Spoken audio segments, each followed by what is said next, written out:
These are some readings out of the book Alcoholics Anonymous, starting in the foreword to the second edition, page 13, Roman numeral 13. By the close of 1941, AA numbered 8,000 members. The mushrooming process was in full swing. AA had become a national institution. Our society then entered a fearsome and exciting adolescent period. The test it faced was this: could these large number of erstwhile erratic alcoholics successfully meet and work together? Would there be quarrels over membership, leadership, and money? Would there be strivings, power, prestige? Would there be schisms which would split AA apart? Soon AA was beset by these very problems on every side and every group.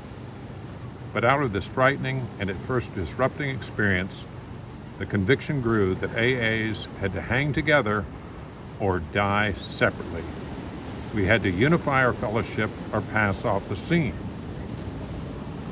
As we discovered the principles by which the individual alcoholic could live, so we had to evolve principles by which AA groups and AA as a whole could survive and function effectively. It was thought that no alcoholic man or woman could be excluded from our society, that our leaders might serve but never govern, that each group was to be autonomous and there was no professional class of therapy. There were to be no fees or dues. Our expenses were to be met by our own voluntary contributions. There was to be the least possible organization. Even in our service centers, our public relations were to be based upon attraction rather than promotion. It was decided that all members ought to be autonomous at the level of press, radio, film, TV and films. And in no circumstances should we give endorsements, make alliances, or enter public controversies.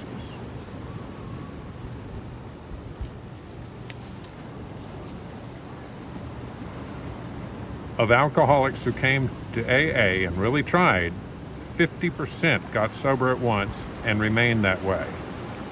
25% sobered up after some relapses, and among the remainder, those who stayed on with AA showed improvement.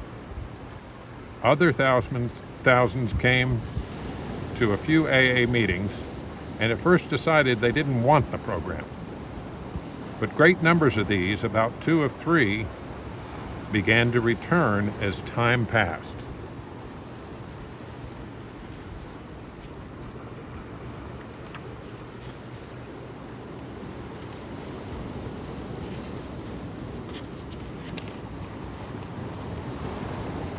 This is on page 12 in Bill's story. My friend suggested what then seemed a novel idea. He said, "Why don't you choose your own conception of God?" That statement hit me hard. It melted the icy intellectual mountain in whose shadow I had lived and shivered many years. I stood in the sunlight at last. It was only a matter of being willing to believe in a power greater than myself. Nothing more was required of me to make my beginnings. I saw that growth could start from that point. Upon a foundation of complete willingness, I might build what I saw in my friend. Would I have it? Of course I would.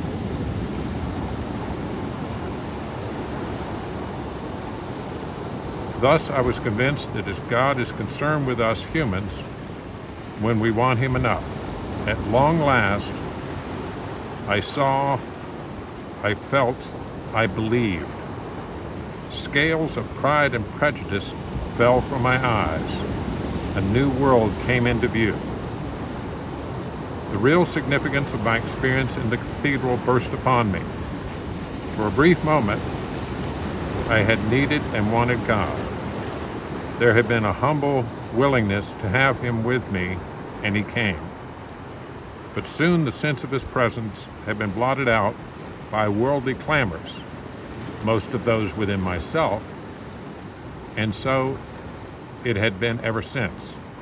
How blind I had been. At the hospital, I was separated from alcohol for the last time.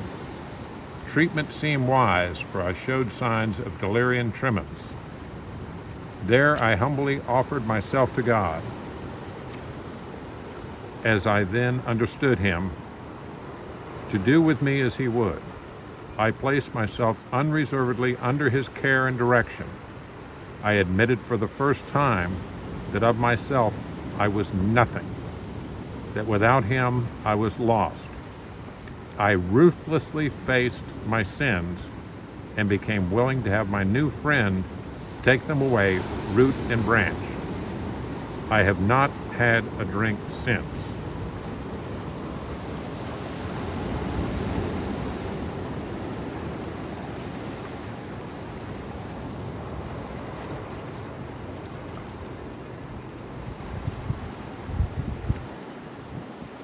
For a moment I was alarmed.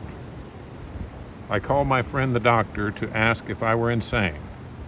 He listened and wondered as I talked. Finally, he shook his head, saying, "Something has happened to you I don't understand, but you better hang on to it. Anything is better than the way you were." The good doctor now sees many men who have had such experiences. He knows that they are real.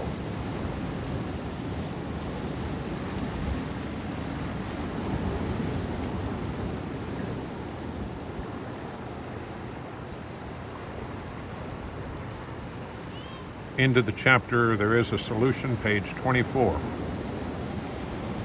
The fact is that most alcoholics, for reasons yet obscure, have lost the power of choice in drink. Our so-called willpower becomes practically non-existent. We are unable at certain times to bring into our consciousness with sufficient force the memory of the suffering and humiliation of every week or month ago. We are without defense against the first drink.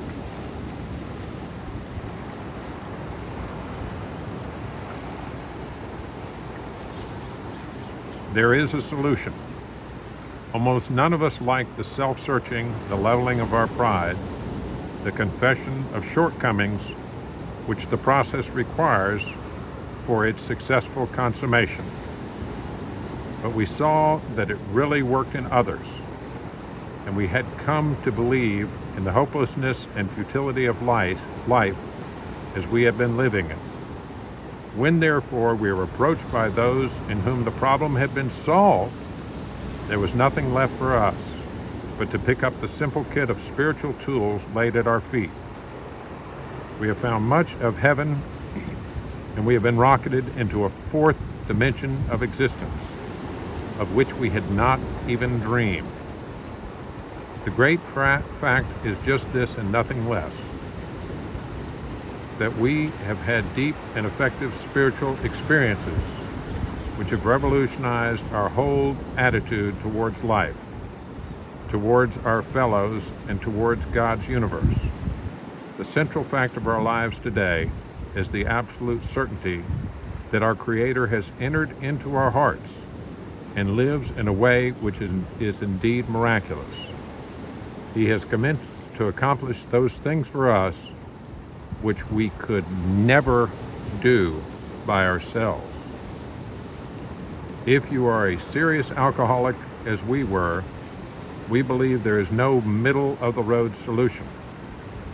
We were in a position where life was becoming impossible, and if we had passed into the region from which there is no return through human aid, we had but two alternatives. One was to go to the bitter end, blotting out the consciousness of our intolerable situation as best we could, and the other was to accept spiritual help. This we did because we honestly wanted to and were willing to make the effort.